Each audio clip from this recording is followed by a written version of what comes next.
आज आप पढ़ेंगे 12th हिस्ट्री अर्थात इतिहास का चैप्टर नंबर 2 राजा, किसान और नगर। इसका आज हम objective questions and answer complete करेंगे और सब्जेक्टिव बाद में कंप्लीट करेंगे। यदि आप इसका चैप्टर 2 का राजा, किसान, नगर का पूरा बुक नहीं पढ़े हैं तो लिंक डिस्क्रिप्शन और आई बटन में दिया हुआ है, उसका पूरा प्लेलिस्ट बना हुआ है, आप वहां से जाकर पढ़ ही लीजिए। यदि आप 2020 वाला क्रैश कोर्स देखना चाहते हैं, यदि आप उतना भी पढ़कर आप एग्ज़ाम पास करना चाहते हैं तो आप उतना पढ़िए, उतना ही में से आपको 100 मार्क्स में से 85 प्लस मार्क्स आ जाएगा। इसलिए आप जाकर सभी प्लेलिस्ट के अनुसार, मतलब सब अपना अपना प्लेलिस्ट के सभी सब्जेक्ट का बना हुआ, जो आपको जो भी काम आए आप जाकर पढ़ सकते हैं। लिंक डिस्क्रिप्शन बॉक्स में दिया हुआ। तो चलिए शुरू करते हैं। तो आप यहाँ पे आ गए हैं और देख सकते हैं राजा, किसान और नगर, आरंभिक राज्य, अर्थव्यवस्थाएं, ठीक है ना। चैप्टर 2 है। इसमें पहला क्वेश्चन क्या बोल रहा है, किस भारतीय शासक को नेपोलियन की संज्ञा दी गई है। किस भारतीय शासक को नेपोलियन की संज्ञा दी गई है। चंद्रगुप्त मौर्य, कनिष्क, समुद्रगुप्त और हर्षवर्धन। तो इनमें से क्या हो जाएगा, तो देखिए नेपोलियन समुद्रगुप्त को कहा जाता है, ठीक है ना। तो किस भारतीय शासक को नेपोलियन कहा जाता है, तो समुद्रगुप्त को। ऑप्शन सी हो जाएगा। दूसरा नंबर क्वेश्चन आप देख सकते हैं, 16 महाजनपदों में सबसे शक्तिशाली महाजनपद कौन था। यदि आप बुक पढ़े हैं तो आपको इसमें से याद करने की कोई ज़रूरत नहीं, सब अपने आप याद हो गया होगा, क्योंकि बुक में हम इसी सब पर डील किए हैं। उसमें जितने भी क्वेश्चन आता था क्वेश्चन पर स्पेशल भी डील किए हुए हैं, तो जाकर बुक पढ़िए ही।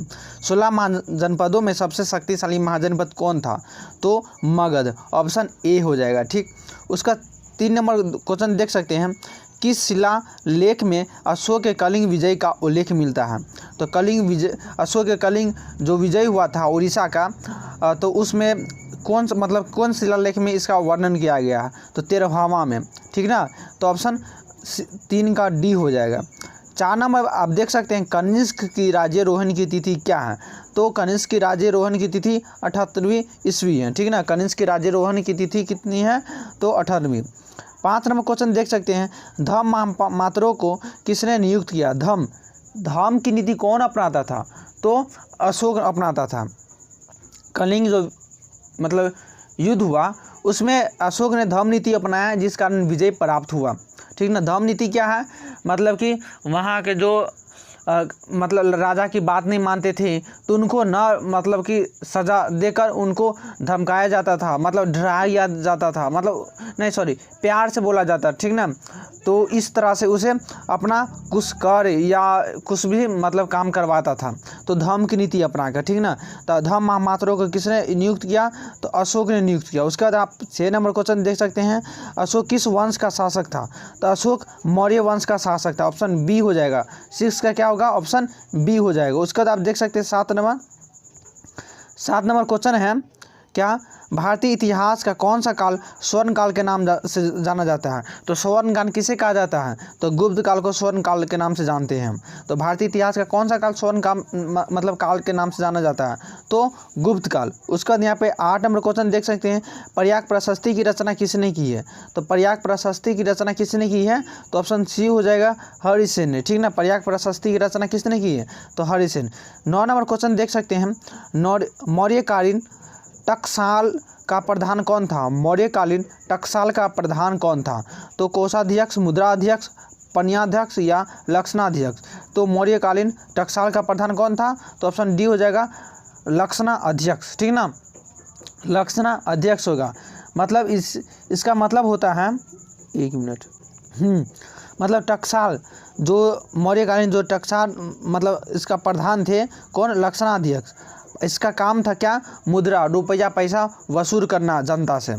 उसका यहाँ पे 10 नंबर क्वेश्चन देख सकते हैं, राज तरंगिणी के लेखक कौन है। राज तरंगिणी के लेखक कौन है, तो यहाँ पे कल्हण हो जाएगा। ऑप्शन डी हो जाएगा, ठीक है ना। 10 का ऑप्शन डी हो जाएगा।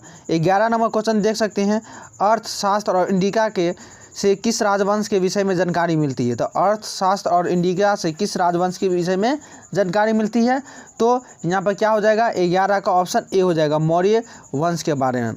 और अर्थशास्त्र और इंडिका से किस राजवंश के विषय में जानकारी प्राप्त होती है, तो मौर्य वंश की। उसका अगला क्वेश्चन देख सकते हैं, अर्थशास्त्र क्या है, अर्थशास्त्र की रचना कब हुई थी। अर्थशास्त्र की रचना कब हुई थी? तो यहाँ पे अर्थशास्त्र की रचना कब हुई थी? तो 12 का हो जाएगा 4वीं शताब्दी ईसा पूर्व में हुई थी, ठीक ना। अर्थशास्त्र की रचना कब हुई थी? तो 4वीं शताब्दी ईसा पूर्व में। 13 नंबर क्वेश्चन देख सकते हैं, पतंजलि के महाभाष्य में हमें जानकारी मिलती है, मतलब पतंजलि के महाभाष्य से हमें जानकारी मिलती है। क्या जानकारी मिलती है? तो यहाँ पर 13 का होगा गुप्त काल की जानकारी मिलती है। पतंजलि के महाभाष्य में से हमें किसकी जानकारी मिलती है? तो गुप्त काल की। 14 नंबर क्वेश्चन देख सकते हैं, अर्थशास्त्र के लेखक कौन थे? तो अर्थशास्त्र के लेखक कौन थे? तो कौटिल्य, ऑप्शन सी हो जाएगा। 14 का ऑप्शन सी, अर्थशास्त्र के लेखक कौन है? कौटिल्य। उसके बाद अगला क्वेश्चन देख सकते हैं, चौथी बौद्ध संगीति किस शासक के काल में हुई थी? चौथी बौद्ध संगीति किस शासक के काल में हुई थी? तो यहाँ पर 15 का हो जाएगा कनिष्क, ऑप्शन डी हो जाएगा, ठीक है ना। चौथी बौद्ध संगीति किस शासक के काल में हुई थी? तो कनिष्क के काल में हुई थी। 15 का ऑप्शन डी हो जाएगा।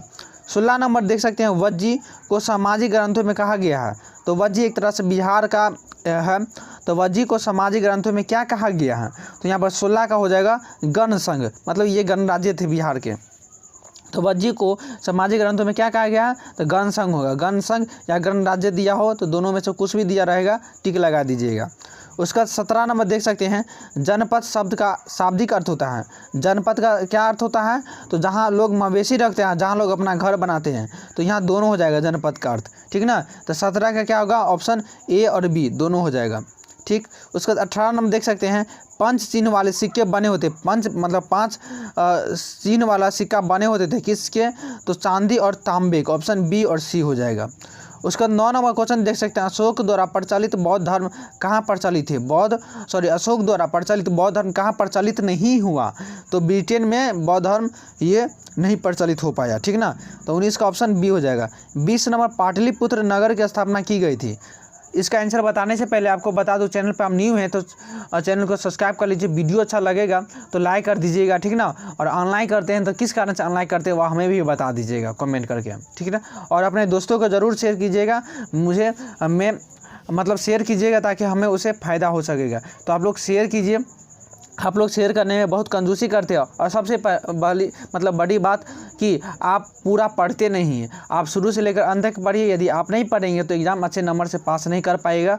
हम बार बार आपको बोल रहे हैं, आप विश्वास रखिए, पढ़िए। अब टाइम बहुत कम है, ठीक ना। आप लोगों का फरवरी में होगा तो एग्ज़ाम हो सकता है, तो टाइम बहुत कम है, मुश्किल से 5 महीना है। 5 महीना तैयारी बहुत है, बहुत करना है, ठीक है ना। उसका यहाँ पे 20 नंबर क्या है, पाटलिपुत्र नगर की स्थापना की गई थी, किसके द्वारा? पाटलिपुत्र नगर तो अजात शत्रु के द्वारा की गई थी। अजात शत्रु, जहाँ पर बिंबिसार भी रहे, अजात शत्रु के उत्तराधिकारी उदयन रहेगा, मतलब उदयन भी रहेगा, तो आपको उदयन लगा देना, ठीक ना। यदि उसमें उदयन नहीं है तो अजात शत्रु है, तो यहाँ पर अजात शत्रु हो जाएगा, ठीक ना। तो पाटलिपुत्र नगर की स्थापना की गई थी अजात शत्रु के द्वारा। 21 नंबर है, प्रसिद्ध ग्रंथ इंडिका की रचना किसने की? इंडिका मतलब मेगास्थनीज ने की थी। तो 21 का क्या हो जाएगा? ऑप्शन बी हो जाएगा, क्या? मेगास्थनीज। प्रसिद्ध ग्रंथ इंडिका का रचना किसने किया था? तो मेगास्थनीज। 22 नंबर क्वेश्चन देख सकते हैं, प्राचीन भारत में धर्म की शुरुआत किस शासक ने की थी? ये क्वेश्चन पहले भी आ चुका है, तो अशोक, ठीक ना। प्राचीन भारत में धर्म की शुरुआत किसने की थी? तो अशोक ने की थी। उसका 23 नंबर क्वेश्चन देख सकते हैं, भारत का नेपोलियन किस शासक को कहा जाता है? भारत का नेपोलियन किस शासक को कहा जाता है? तो समुद्रगुप्त को, ठीक ना। मतलब भारत का नेपोलियन किसे कहा जाता है? तो यहाँ पर समुद्रगुप्त को भारत का नेपोलियन कहा जाता है। आपको पहले भी आया था ये क्वेश्चन अलग टाइप्स में। उसके बाद अगला क्वेश्चन देख सकते हैं, महावीर ने पार्श्वनाथ के सिद्धांत में नया सिद्धांत क्या जोड़ा? महावीर ने पार्श्वनाथ के सिद्धांत में नया सिद्धांत क्या जोड़ा? तो यहाँ पे ब्रह्मचर्य का सिद्धांत जोड़ा, ऑप्शन बी हो जाएगा 24 का। तो आज के लिए इतना ही था। यदि चैनल पर न्यू है तो सब्सक्राइब जरूर कर लीजिएगा।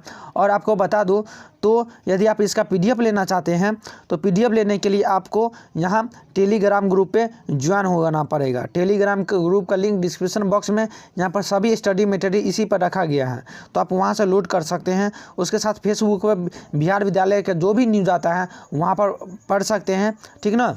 तो ये दोनों पर जरूर ज्वाइन हो जाइए। उसके साथ हमसे जुड़ने के लिए इंस्टा और ट्विटर पर जुड़ सकते हैं, सबका लिंक डिस्क्रिप्शन बॉक्स में दिया हुआ है, ठीक। तो आज के लिए इतना ही, धन्यवाद।